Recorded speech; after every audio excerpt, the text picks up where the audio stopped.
Hello everyone and welcome back to the channel online Vardaan. Myself Deepali Verma. और जैसा कि आप सबको पता ही है कि RS MSSB जेई एग्ज़ाम के लिए हमने CTPYQ सीरीज़ स्टार्ट की है, जिसमें हम RS MSSB के जेई के जो प्रीवियस ईयर क्वेश्चन है उन सारों को सॉल्व कर रहे हैं टॉपिक वाइज। ठीक है, तो हमारा आज का टॉपिक जो है वो है कंस्ट्रक्शन टेक्नोलॉजी और ये हमारा 7th सेशन है। ठीक है, तो चलिए स्टार्ट करते हैं हमारा। For getting good brick bonds, the amount of lap should be minimum dash along the length of the wall. ठीक है, तो हमारा जो मिनिमम लैप हम प्रोवाइड करते हैं along the length of the wall, वो हमारा कितना प्रोवाइड करते हैं हम, तो वो होगा 1/4 brick। ठीक है, इसी तरह अगर हम along thickness of the wall देखें, यानी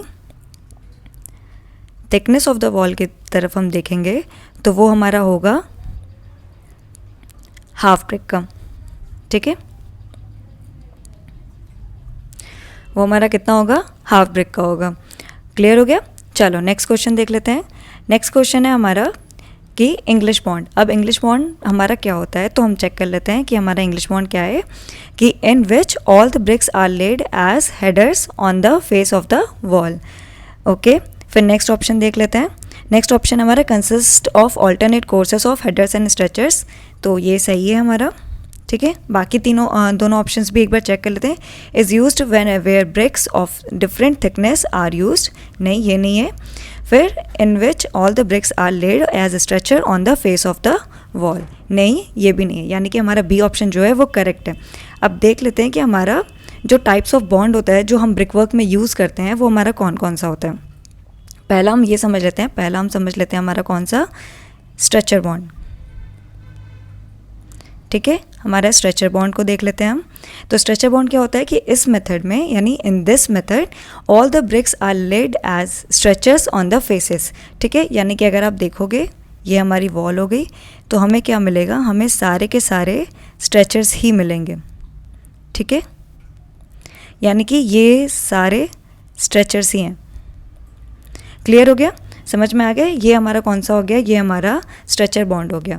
अब इसी तरह हमारा जो नेक्स्ट आता है वो नेक्स्ट है हमारा हेडर बॉन्ड, यानी कि नाम से ही आपको पता चल गया होगा कि क्या होगा। जो फेस ऑफ द वॉल है उसमें हमें दिखेगा हेडर बॉन्ड।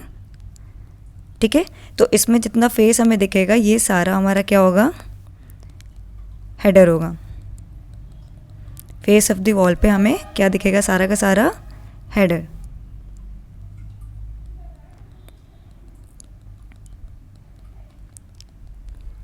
ठीक है, ये सारा हमारा क्या होगा, हेडर दिखेगा। क्लियर हो गया। अब इंग्लिश बॉन्ड में मैंने आपको बता ही दिया क्या है, alternate courses of headers and stretchers. ठीक है, यानी कि हमारा तीसरा जो है इंग्लिश बॉन्ड, मैंने आपको समझा ही दिया है। वैसे इंग्लिश बॉन्ड तो एक बार देख भी लेते हैं कि हमें पिक्चर में ये कैसा दिखेगा। तो एक हमारा हेडर हो गया, एक स्ट्रेचर हो गया, अगेन हेडर, अगेन स्ट्रेचर। ठीक है, आप प्रपोर्शन में बन जाना, प्रपोर्शन थोड़ा हेडर और स्ट्रेचर का इक्वल सा हो गया है। ठीक है, और स्ट्रेचर, ऐसा हमारा ये ऑल्टरनेट कोर्स दिखेगा। क्लियर हो गया आपका। फिर नेक्स्ट देख लेते हैं हमारा जो फोर्थ है, फ्लेमिश बॉन्ड। अब फ्लेमिश बॉन्ड में क्या होता है कि इस मेथड में each course has a alternate header and stretcher, यानी कि हमारा जो ऑल्टरनेट हेडर और स्ट्रेचर होता है इसमें हमारा वो चीज़ होता है। अब सॉरी, मैंने शायद थोड़ा कंफ्यूज हो गई मैं यहाँ पे क्या होता है, कोर्सेस, यानी कि एक कोर्स में हमारा हेडर चलेगा। ठीक है, और यहाँ पे हमारा ये स्ट्रेचर चलेगा। This is our English bond. ठीक है, अगेन यहाँ पे नीचे हमारा हेडर आएगा।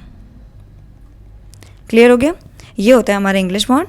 और यानी कि कोर्सेस लिखा है यहाँ पे, मैंने ऑल्टरनेट आपको ब्रेक कर दिया। वो हमारा जो मैंने इससे पहले समझाया वो हमारा फ्लेमिश बॉन्ड होता है। ठीक है, यानी कि अगर अब हम फ्लेमिश बॉन्ड को देखेंगे सॉरी आज थोड़ा थ्रोट में प्रॉब्लम है।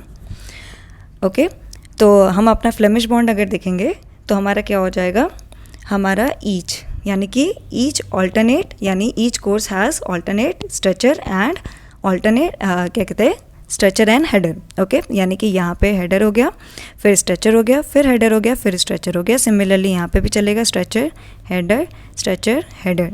ठीक है, ये चीज़ हमारी फ्लेमिश बॉन्ड में हो जाएगी। ठीक है, इंग्लिश में क्या होगा, हमारे कोर्सेज होंगे ऑल्टरनेट, और यहाँ पे क्या होगा, ऑल्टरनेट ब्रिक्स हमारे शिफ्ट करते रहेंगे एवरी कोर्स में।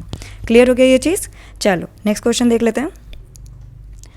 इन brick masonry bond produce by laying alternate header and stretcher in each course. अभी मैंने यहाँ पे डिस्कस किया कि ऑल्टरनेट हेडर और स्ट्रेचर इन ईच कोर्स, एक हर कोर्स में ऑल्टरनेट ब्रिक्स होंगे हमारे हेडर और स्ट्रेचर, तो उसे हम क्या बोलेंगे, वो हो जाएगा हमारा बी, यानी कि double Flemish bond.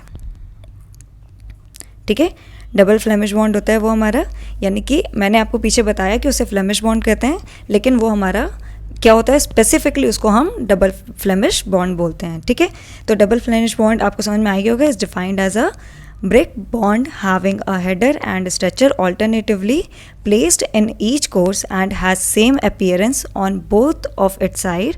This type of bond is best suited for considerations of economy and appearance. यानी कि ये हमारा कहाँ पे बेसिकली यूज़ होता है, जहाँ पे हमारा ये हमारा इकोनॉमिक होता है और दूसरा अपीयरेंस के लिए।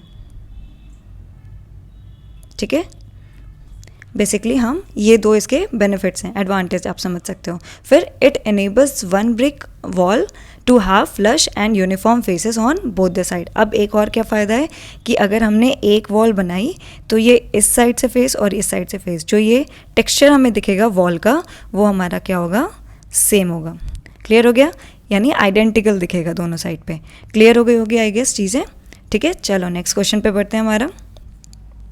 हमारा क्या है क्वेश्चन, हमारा क्वेश्चन है अ brick which is cut in such a way that width of its one and is half that of a full brick is called. तो हमारा क्या होगा, वो हमारा होगा किंग क्लोजर। ठीक है, अब किंग क्लोजर होगा उसे, अब ये दिखता कैसे है, अब क्या बोल रहा है, आपको क्वेश्चन से ही पता चल गया होगा कि अ brick which is cut in such a way that the width of its one and is half of that of full brick. यानी कि अगर हम टॉप व्यू देखें तो ये मान लो हमारा फुल ब्रिक हो गया।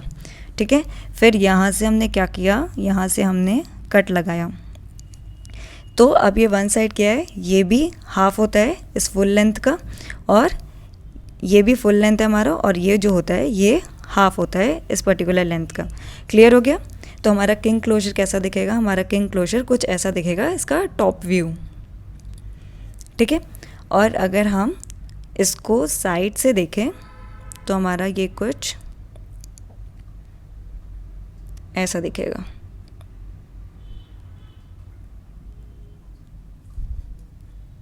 ठीक है, यहाँ पे हमने कट लगा दिया, यहाँ पे भी हमने कट लगा दिया, यहाँ पे भी हमने कट लगा दिया, ये हमारा कट। ठीक है, अब हम क्या करते हैं, इसको इन पोर्शंस को रब कर देते हैं। ठीक है, तो हमारा ये हो जाएगा, ये कुछ इस तरह से दिखेगा आपको ब्रिक। क्लियर हो गया, मैंने आपको 3D में दिखाने की कोशिश की है। क्लियर हो गया। चलो ये हमारा क्या हो गया, किंग क्लोजर। क्लियर हो गया। चलो नेक्स्ट क्वेश्चन पे चलते हैं। नेक्स्ट हो गया हमारा the purpose of constructing a brick wall using a proper bond is to. तो हमारा क्या होगा, is to improve the appearance of the wall, distributed the load on a large area of the foundation, prevent unequal settlement of the foundation, या फिर D option है improve the appearance of the wall to distribute the load on a larger area of the foundation and to prevent unequal settlement of the foundation. तो purpose of constructing a brick wall is used for proper bond is to, हमारा यहाँ पे होगा option D, यानी कि to improve the appearance of wall, to distribute the load on a larger area of foundation and to prevent unequal settlement of the foundation.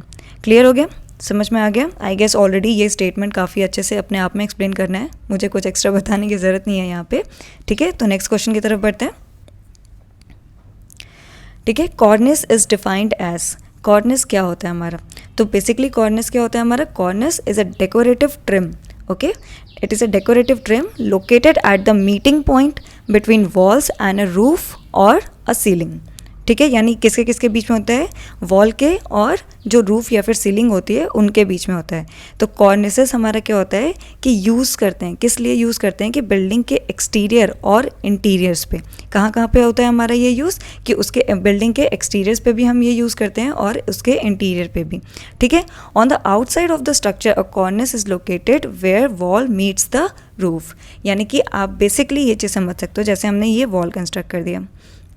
ठीक है, अब यहाँ पे क्या है, यहाँ पे हमारा रूफ़ या फिर सीलिंग जो भी आएगी हमारी, आपको जो ये बीच वाला पोर्शन दिखता है यहाँ पे आप हमेशा देखोगे कि एक हमारा एक लाइन जैसा कुछ स्ट्रक्चर बना होता है यहाँ पे जो इन चीज़ों को ज्वाइन करता है। ठीक है, तो ये इसको हम क्या बोलते हैं, इसको आप रूफ़ मान लो।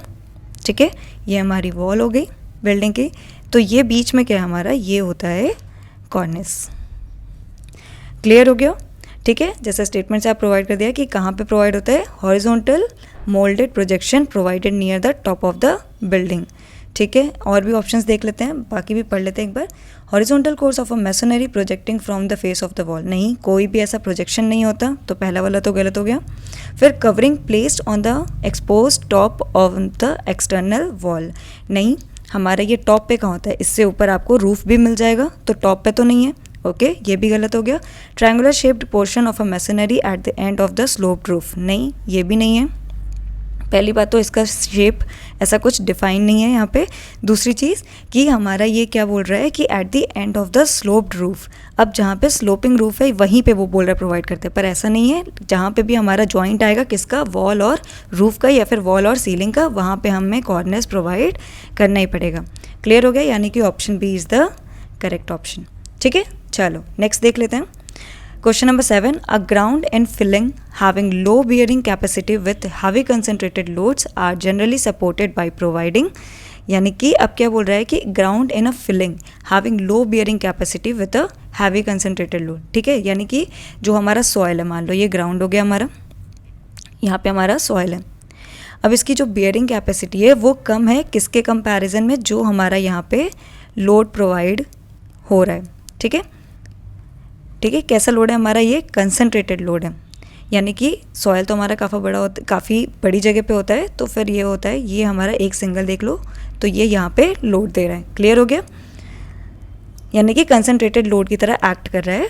Are generally supported by providing, अब कैसे सपोर्ट हम इसको प्रोवाइड कर सकते हैं, यहाँ पे हम प्रोवाइड कर सकते हैं अपना राफ्ट फुटिंग। अब राफ्ट फुटिंग क्या होती है, राफ्ट फुटिंग आप देखोगे तो काइंड ऑफ ये प्लेन एरिया होता है। ठीक है, अब जैसे मान लो कि यहाँ पे हमारा लैंड इतना बड़ा है, ये हमारा कंप्लीट लैंड होता है, ये काइंड ऑफ ऐसे मैशिंग प्रोवाइड की जाती है हमारी, तो वो पूरी स्लैब जैसी दिखती है हमारी जो राफ्ट फुटिंग होती है आफ्टर कंक्रीटिंग। क्लियर हो गया, ये हमारी टोटल लैंड हो गई।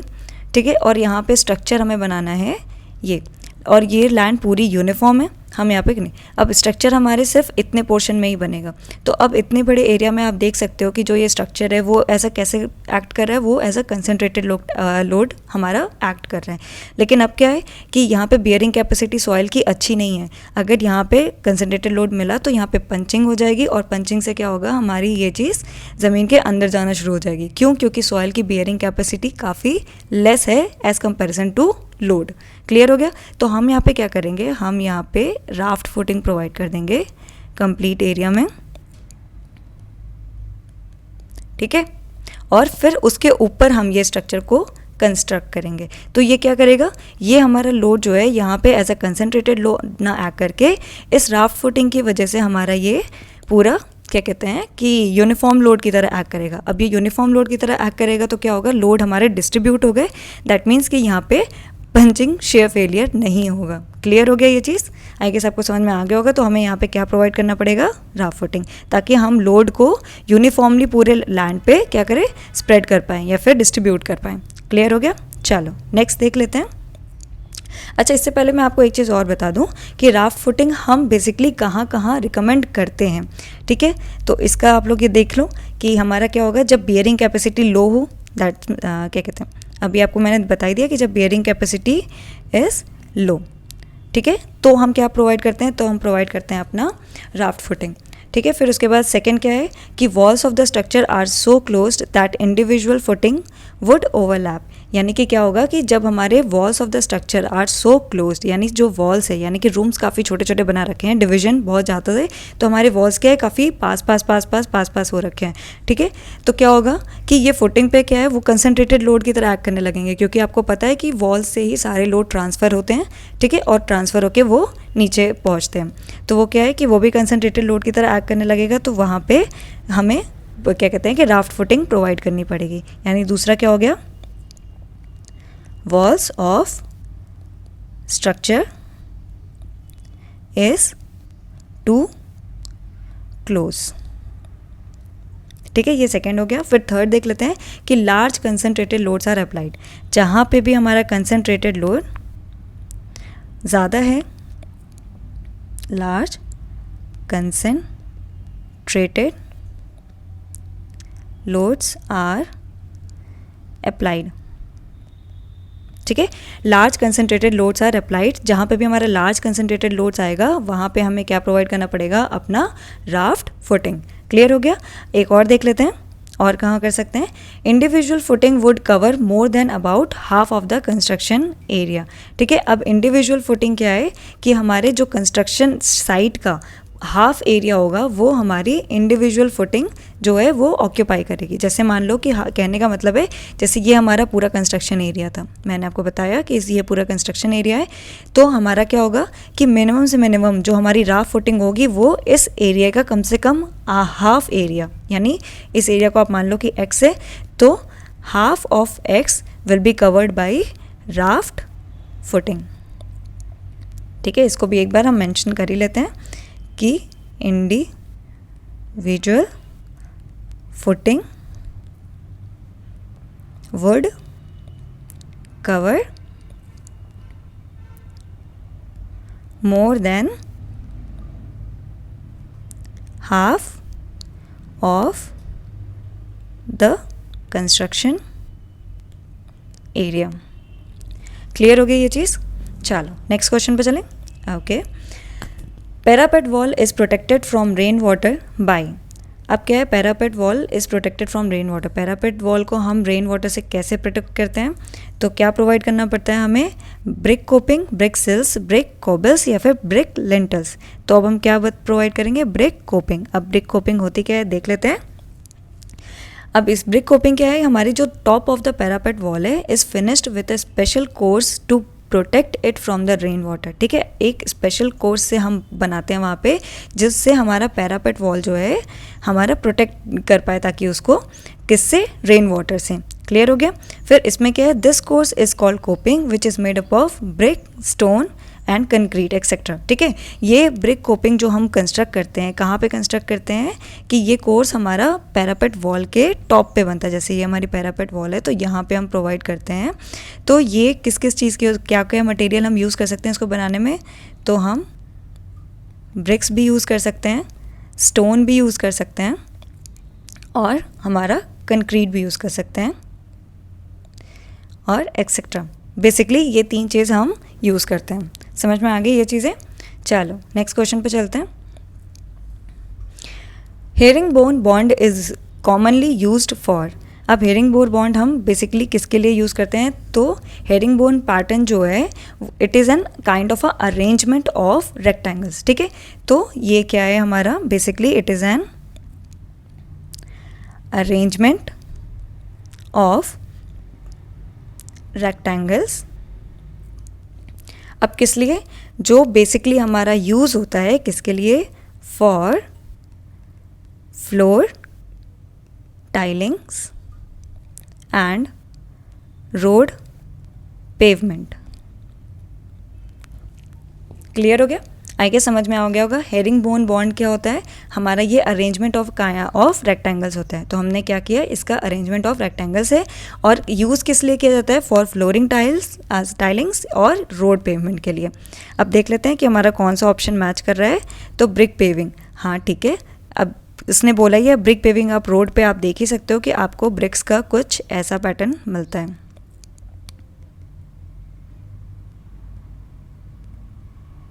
ठीक है, आपने बेसिकली देखा ही होगा काफ़ी जगह कि हमें ब्रिक्स ऐसे मिलते हैं और ये ऐसी पेवमेंट बनी होती है, ठीक है, यानी कि ब्रिक्स का हमने क्या किया है, रोड पेवमेंट पे ऐसे यूज़ किया, that is brick paving is a correct answer. Thick walls नहीं, वॉल्स के लिए यूज़ नहीं होता, उसने पहले ही बोल दिया कि फ्लोर की बात हो रही है, यहाँ पे भी वॉल्स है तो वॉल्स नहीं। फुटिंग के तरह हम यूज़ नहीं करते, नहीं, फाउंडेशन भी नहीं बनाते, ये इतना स्ट्रॉन्ग भी नहीं होता कि हम इसका फाउंडेशन बना पाएँ। क्लियर हो गया? चलो नेक्स्ट देख लेते हैं। नेक्स्ट क्वेश्चन है हमारा, the minimum depth of foundation is in clay soil is. अब जो मिनिमम डेप्थ ऑफ फाउंडेशन हम क्लेई सॉयल में प्रोवाइड करते हैं वो हमारा कितना होता है, वो होता है हमारा 90 सेंटीमीटर। क्लियर हो गया? 90 सेंटीमीटर या फिर आप कह सकते हो 900 mm, ठीक है। अब क्लेई के लिए इसने बता दिया है, सैंडी के लिए मैं बता देती हूँ आपको कि सैंडी सॉइल के लिए हमारा जो मिनिमम डेप्थ ऑफ फाउंडेशन होता है वो हमारा कितना होगा, 800 mm या फिर 80 सेंटीमीटर। क्लियर हो गया ये चीज़? चलो नेक्स्ट क्वेश्चन पे चलते हैं। The vertical distance between the wall plate and top of the ridge is called, यानी कि जो वर्टिकल डिस्टेंस होता है हमारा किसके किसके बीच में, हमारा वॉल प्लेट और टॉप ऑफ द रिज के बीच में, उसे हम बोलते हैं राइज, ठीक है। तो हम उसे क्या बोलेंगे, राइज बोलेंगे। तो what is rise? Rise is the vertical change in height per unit horizontal distance और रन, यानी कि हम उसको क्या बोलेंगे, हम राइज को क्या बोलेंगे, एक बार यहाँ पे मेंशन भी कर लेते हैं। तो rise is the vertical change in height per unit of horizontal distance और रन, ठीक है। अब इसका एक एग्जाम्पल भी ले लेते हैं। एग्जाम्पल आप देख लो कि जो 3/12 हमारा रूफ है, तो अब क्या है, उसका यूनिट राइज जो होगा हमारा वो 3 इंचेस होगा, ठीक है। कितना होगा हमारा, 3 इंचेस। जैसे हम मेंशन कर लेते हैं यहाँ पे कि मान लीजिए कि हमारा क्या है यहाँ पे कि एक 3/12 का रूफ है, ठीक है। तो अब उसमें जो हम राइज लेंगे, यानी कि जो विड्थ लेंगे, मान लो ये हमारा रूफ हो गया, ये राइज हो गया हमारा, ठीक है।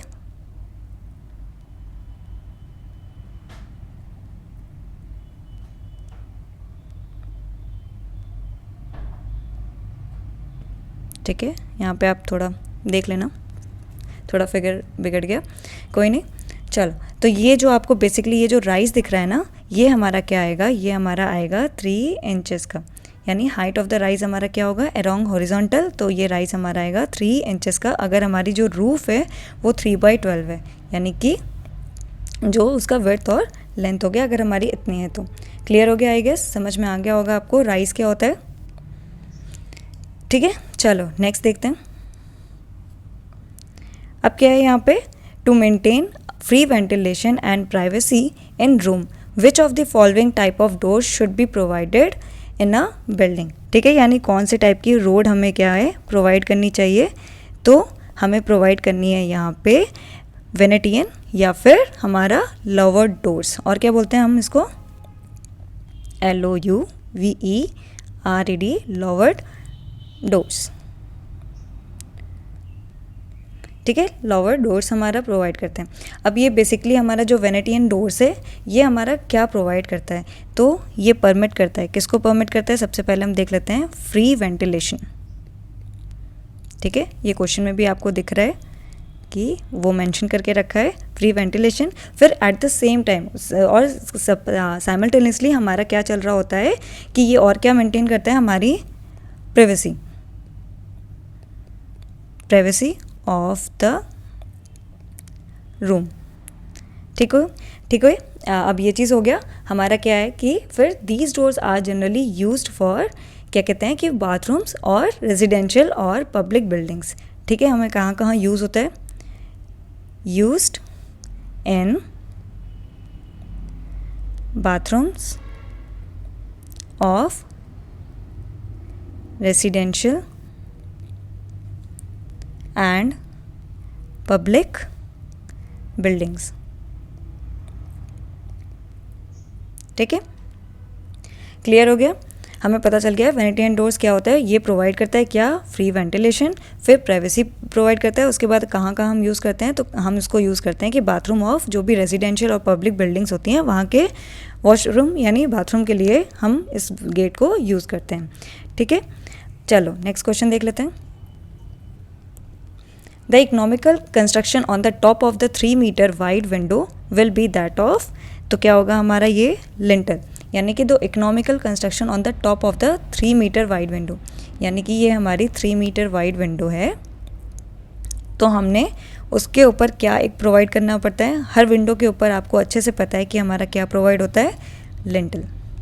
ठीक है, लिंटल आपको अच्छे से पता है कि क्या होता है, तो मैं एक बार वापस से बता देती हूँ कि a lintel is a horizontal member which is placed across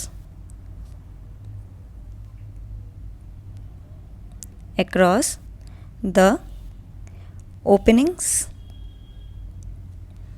like doors and windows। ठीक है, अब इसका फंक्शन क्या होता है, अब ये क्या करता है कि it takes the load coming on the structure above it and gives support.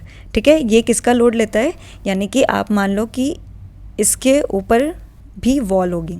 ठीक है, यानी जो नेक्स्ट फ्लोर होगा, ये पर्टिकुलर विंडो जो है किसी फ्लोर पे, इसके ऊपर भी जो फ्लोर होगा उसके ऊपर हमने क्या है वॉल बना रखी है, तो उसका लोड भी यहाँ पे आएगा, तो उसका वो लोड यहाँ पे आएगा, लेकिन यहाँ पे तो हमारा फ्री स्पेस है, ये हमारा फ्री स्पेस है, यानी यहाँ पे कोई ऐसी वॉल नहीं है जो हमारे लोड को कैरी कर पाए, तो वो लोड कैरी कौन करता है, हमारा लिंटल।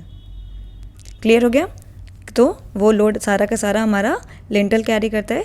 फिर lintel is an economical construction when compare to angle और आई गर्डर।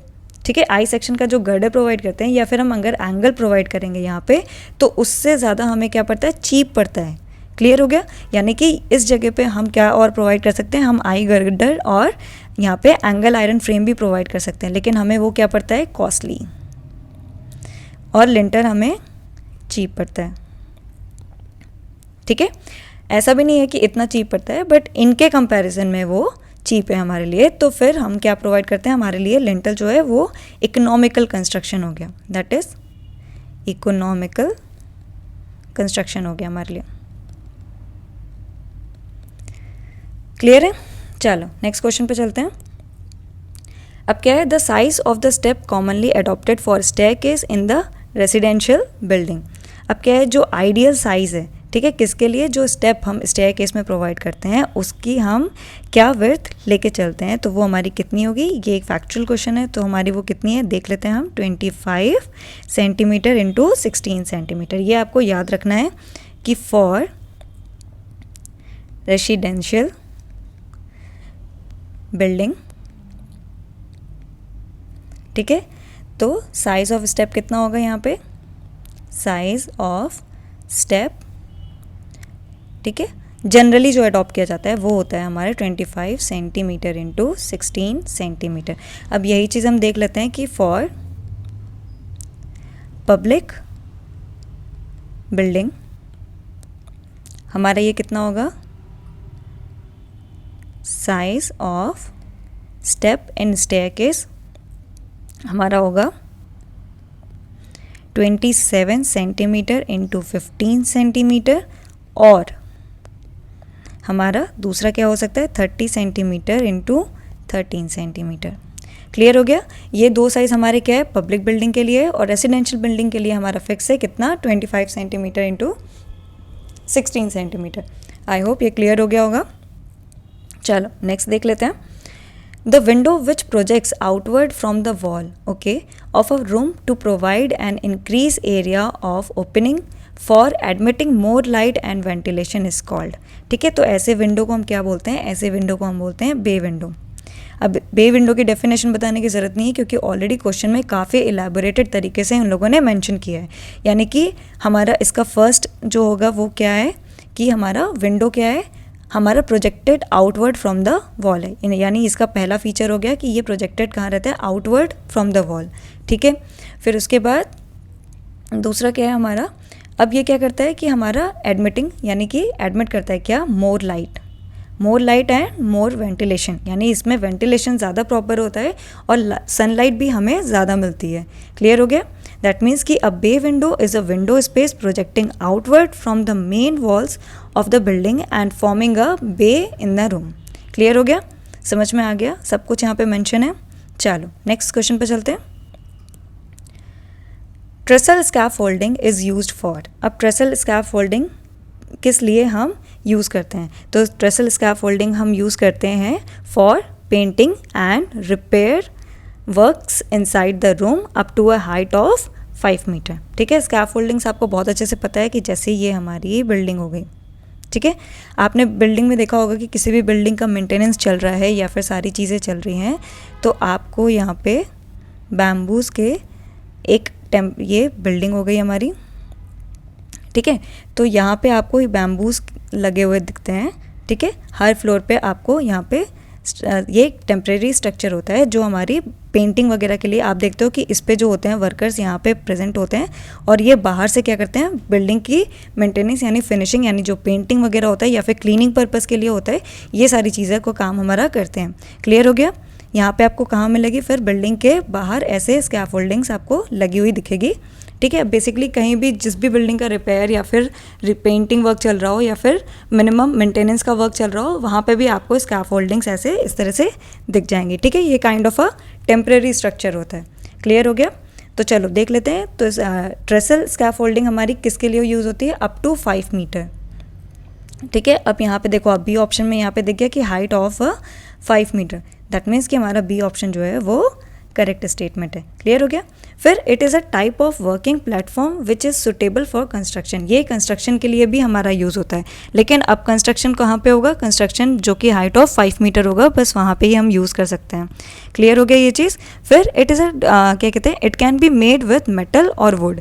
अब ये स्कैफोल्डिंग्स आप जो बेसिकली आपने वुड का जनरली देखा होगा, मेटल का भी आजकल यूज़ होता है बट मेटल कम प्रेफर होते हैं एज स्कैफोल्डिंग। जो हमारे बैम्बूज़ के होते हैं वो ही हमारे जनरली हमें देखने को मिल जाते हैं। क्लियर हो गया? पर मेटल्स के भी ये हो सकते हैं। क्लियर हो गया? आई गेस समझ में आ गया। चलो आगे चलते हैं। Find incorrect statement. अब यह करना है कि हमें अ गुड फॉर्मवर्क, अब इसका हमें स्टेटमेंट कंप्लीट करना है।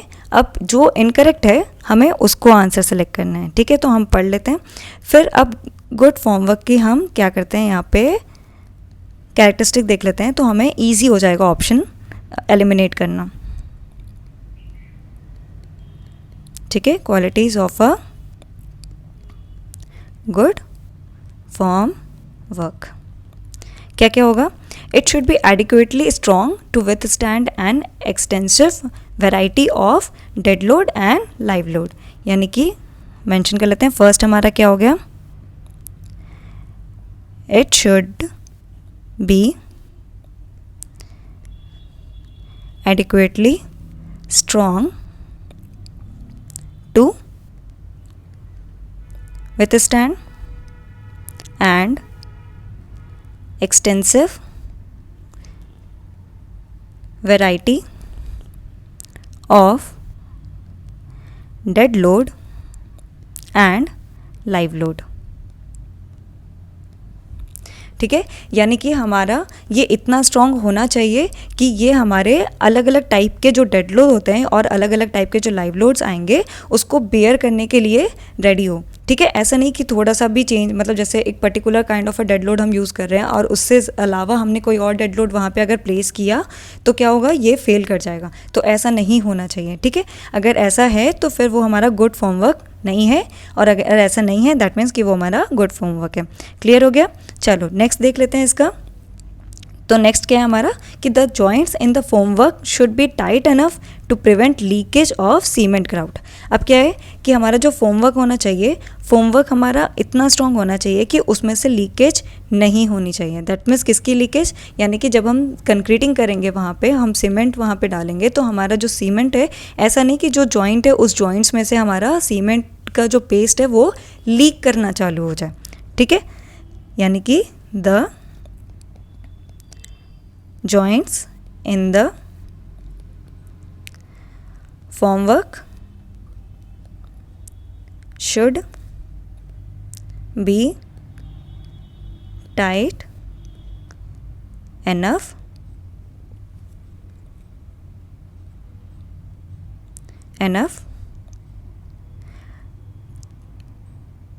to prevent leakage of cement grout. Clear हो गया। फिर it should be suitable to reuse several times. ठीक है, अब मान लो कि हमने एक बार फॉर्मवर्क बनाया, तो एक बार फॉर्मवर्क हमने बनाया तो अब क्या एक बार यूज़ करके हम उसको फेंक नहीं सकते, क्योंकि वो हमारे लिए अनइकोनॉमिकल हो जाएगा। ठीक है, और बार बार फॉर्मवर्क बनाना भी इतना ईजी नहीं होगा। तो क्या होगा कि वो फॉर्मवर्क हमें ऐसा बना के रखना है कि हम उसको बार बार यूज़ कर सकें अलग अलग जगह पे। ठीक है, तो हमारा तीसरा क्या हो गया? तीसरा आप देख लो, हमारा हो जाएगा it should be suitable for reuse several times। ठीक है, फिर फोर्थ हमारा देख लेते हैं। फोर्थ क्या होगा? It should be inflexibly built and efficiently propped. ठीक है, हम यानी कि हमें ईज़िली इसको बनाना ईजी होना चाहिए। यानी ऐसा नहीं है कि हमने आधा से मतलब बहुत ज़्यादा कॉस्ट लगा दिया या फिर बहुत ज़्यादा लेबरिंग लगा दी इसको बिल्ड करने में। ठीक है, तो हमारा क्या होना चाहिए ये, और ये इतना फ्लेक्सिबल भी नहीं होना चाहिए कि हमारा इसको चेंज करना इतना ईजी हो। ठीक है, जैसे हमने एक तरीके का फ्रेमवर्क बनाया तो अब क्या वो काफ़ी फ्लेक्सिबल होगा कि आप इसको इस तरह भी कन्वर्ट कर सकते हो, उस तरह भी कन्वर्ट कर सकते हो। तो वो क्या होगा, हमारा प्रॉपरली हम उसका कंप्लीट यूटिलाइजेशन मतलब उसकी एफिशिएंसी जो होगी वो काफ़ी अच्छी नहीं होगी। तो क्या करना है, हमें इस तरह से रखना है कि हम उसको चेंज भी कर सकें प्लस हम उसको एफिशिएंटली यूज़ भी कर सकें। ठीक है, तो फ्लेक्सिबल होना चाहिए बट इतना भी फ्लेक्सिबल नहीं होना चाहिए। इसलिए यहाँ पे लिखा है कि इनफ्लेक्सिबली बिल्ट, यानी कि या वो जो होगा रिजिड स्ट्रक्चर होना चाहिए। ठीक है, तो it should be in flexibly built and efficiently propped। Clear हो गया?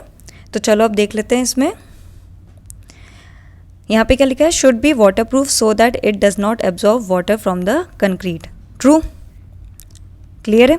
वाटर एब्जॉर्ब कर लेगा तो क्या होगा, हमारा जो वाटर प्रोपोर्शन है हमारे कंक्रीट और सीमेंट का वो हमारा कहते हैं कम हो जाएगा। अब कम हो जाएगा तो क्या होगा, वो स्ट्रक्चर्स में हमारे क्रैक पड़ना चालू हो जाएंगे। यानी कि ऐसा तो बिल्कुल नहीं होना चाहिए, यानी वाटर रेजिस्टेंट तो होना चाहिए। दैट मीन्स कि वाटर एब्जॉर्ब नहीं करना चाहिए हमारा फोमवर्क।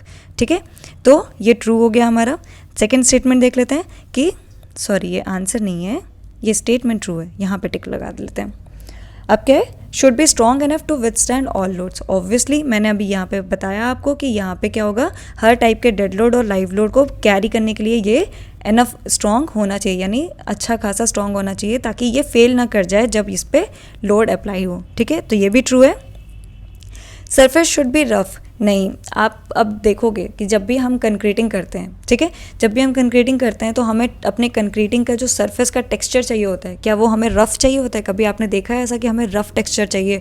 यहाँ पे अगर हमें रफ़ चाहिए होता तो हमें फोमवर्क की ज़रूरत ही नहीं पड़ती। हम क्या करते हैं, डायरेक्टली वहाँ पे डालते हैं और हाथ से ही सेट कर देते हैं उसको।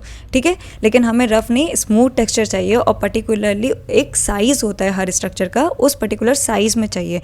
तो हमें क्या करना पड़ेगा, ये ऑप्शन हमारा गलत हो गया। ठीक है, अब यहाँ पे इनकरेक्ट पूछा है तो हमें इनकरेक्ट तो मिल गया है, लेकिन ठीक है, फिर हम लास्ट वाला भी देख ही लेते हैं एक बार। डी ऑप्शन जो है हमारा, should be suitable for reuse several time. Obviously मैंने आपको अभी मेंशन करवाया कि should be suitable for reuse. ठीक है, यानी ये ऑप्शन भी करेक्ट हो गया। दैट मीन्स कि सी जो है हमारा वो करेक्ट आंसर है। क्लियर हो गया? चलो नेक्स्ट क्वेश्चन पे चलते हैं। The process of placing a new foundation under a existing one is called. अब क्या है कि हमारा ऑलरेडी एक फाउंडेशन एग्जिस्ट कर रहा है और हमें अब क्या करना है कि न्यू फाउंडेशन प्लेस करना है, तो उसे हम क्या बोलेंगे, उसे हम बोलेंगे under pining of the foundation.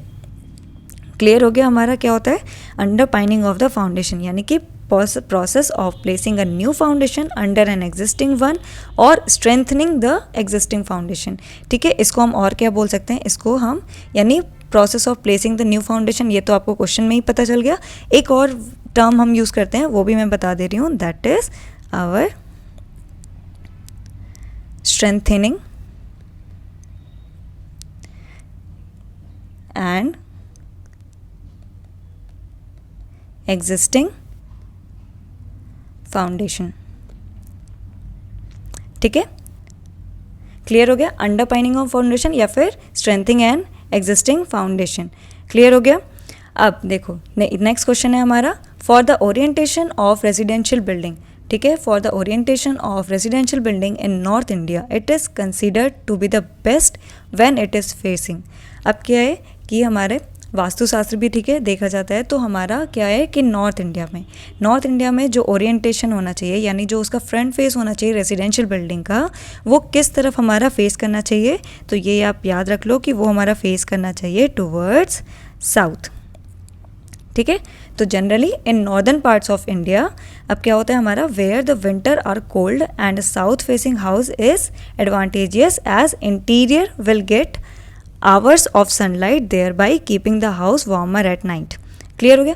अब क्या है कि एक तो वास्तु हो गया, दूसरा हमारा और क्या फ़ायदा होता है कि हमारा क्या होता है कि सन जो है, ठीक है, सन का क्या है, अगर ये टूवर्ड्स द साउथ होगा फेस, तो हमारा क्या होगा कि सबसे ज़्यादा क्या होगा कि हमें लॉन्ग ड्यूरेशन ऑफ सनलाइट मिलेगी. ठीक है, इससे हमें क्या फ़ायदा होगा, in winters it will keep house warm for longer duration. ठीक है, इस रीज़न की वजह से भी क्या होता है कि हमारा जो क्या कहते हैं कि ओरिएंटेशन होता है रेजिडेंशियल बिल्डिंग का, वो हमारा टुवर्ड्स साउथ होना चाहिए. क्लियर हो गया. चल समझ में आ गया होगा आई गेस. नेक्स्ट क्वेश्चन पे चलें. चलो नेक्स्ट क्वेश्चन है हमारा, विच of the following material is best suited for membrane damp proofing. अब सबसे पहली बात है कि मेम्ब्रेन डैम्प प्रूफिंग हमारा होता क्या है. तो basically these are the membranes of water repellent materials. ठीक है, अब ये क्या होगा, एक तरह से हम लिखते जाते हैं इसको, मेम्ब्रेन डैम्प प्रूफिंग. तो ये क्या हो जाएगा, सबसे पहले लिख लेते हैं हमारा क्या है कि ये किस टाइप का मेम्ब्रेन होता है. तो membranes of water repellent material, यानी कि वाटर फ्रेंडली नहीं होते. ये जिस भी मटेरियल का हमारा मेम्ब्रेन डैम्प प्रूफिंग हम बनाते हैं वो हमारे वाटर प्रूफिंग यानी कि वाटर प्रूफ मटेरियल्स होते हैं. क्लियर हो गया. तो वो हमारा क्या क्या हो सकता है, तो हमारा मैस्टिक एसफॉल्ट होता है. ठीक है, प्लास्टिक शीट्स होती है हमारी. क्लियर. और क्या हो सकता है हमारा, सीमेंट, कंक्रीट, और क्या हो सकता है, मोर्टार और मेटल शीट्स और एक्सेट्रा. ठीक है, अब क्या हो कि ये सारी चीज़ों को हम क्या करते हैं कि they are interposed in the building structures at all locations wherever water entry is anticipated. अब ये हर जगह यानी कि मेम्ब्रेन डैम्प प्रूफिंग हम उस हर जगह प्रोवाइड करते हैं जहाँ जहाँ से हमें लगता है कि हमारे वाटर की एंट्री पॉसिबल है. ठीक है, तो अब ऐसी कौन कौन सी जगह होगी, तो जो इस टाइप के जो डैम्प प्रूफ कोर्सेस होते हैं वो हमारा क्या होता है, सुटेबल होते हैं. कि मतलब सुटेबल जो भी हमारा मटेरियल हम यूज़ करते हैं वो प्रोवाइड होने चाहिए अप्रोप्रिएट लोकेशंस पे फॉर देयर इफेक्टिव यूज़. ऐसा नहीं है कि हम कहीं पे भी लगा दे रहे हैं इसको, कहीं पे भी हमने मेंशन यानी प्रोवाइड करवा दिया. ठीक है, हमें पर्टिकुलरली लोकेशंस डिसाइड करनी पड़ेगी पहले उस स्ट्रक्चर के अंदर, फिर हमें डिसाइड करना पड़ेगा कि हम कहाँ कहाँ प्रोवाइड कर सकते हैं. ठीक है, अब उसने क्या पूछा है, क्वेश्चन देख लेते हैं कि विच of the following material is best suited for membrane damp proofing. तो क्या तार है, नहीं तार नहीं है. हमारा क्या है, मैस्टिक एसफॉल्ट है. यस मैस्टिक एसफॉल्ट है हमारा. फिर क्या है, हमारा क्या हो गया, बी ऑप्शन। ओके, ये इंटरचेंज हो गया है, कोई बात नहीं। फिर बी ऑप्शन क्या है हमारा, बिटुमेन। तो क्या बिटुमेन भी है, नहीं, बिटुमेन हमारा नहीं हो सकता।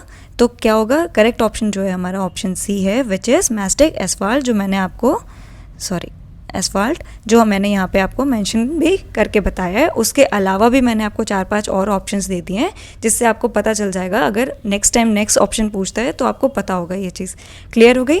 आई होप आपको ये सेशन पसंद आया होगा। आज के लिए बस इतना ही, नेक्स्ट सेशन में जल्दी मिलेंगे, तब तक के लिए थैंक यू।